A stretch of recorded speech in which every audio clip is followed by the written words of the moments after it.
Makarius, manusia platform. Peristiwa komersial yang melibatkan Habilom bukan sekadar kabar bisnis global. Ia adalah tanda zaman, sebuah penanda perubahan struktur peradaban manusia.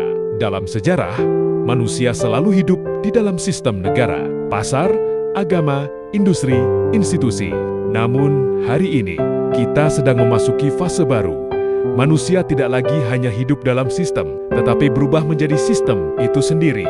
Ini adalah transformasi dari modal simbolik menjadi modal kapital.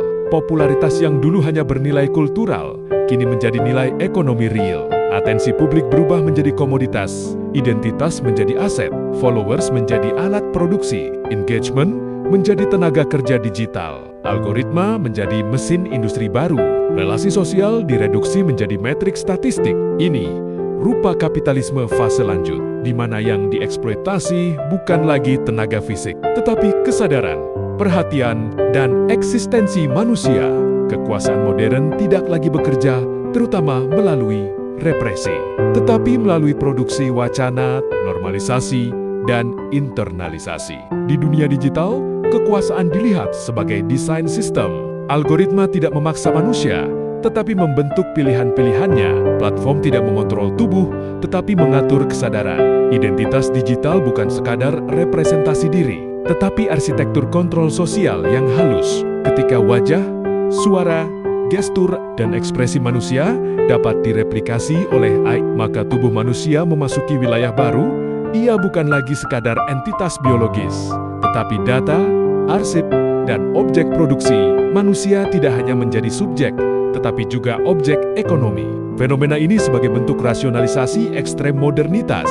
Segala sesuatu harus terukur, terprediksi, terstandar, dan terintegrasi dalam sistem.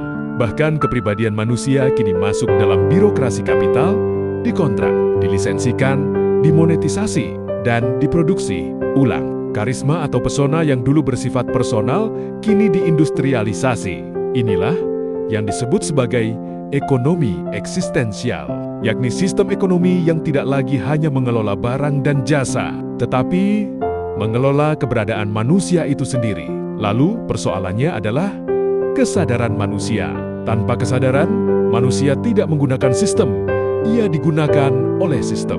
Tanpa refleksi, manusia tidak membangun identitas, ia diproduksi oleh algoritma. Tanpa etika, manusia tidak memanfaatkan teknologi, ia direduksi menjadi komoditas. Disinilah literasi digital bukan sekadar keterampilan teknis, tetapi kesadaran filosofis, memahami siapa yang mengendalikan data, menguasai platform, siapa pengatur algoritma, dan siapa yang diuntungkan sistem. Masa depan peradaban bukan ditentukan oleh siapa yang paling canggih teknologinya, tetapi oleh siapa yang paling berdaulat kesadarannya. Jika manusia kehilangan nilai, ia akan hidup sebagai algoritma.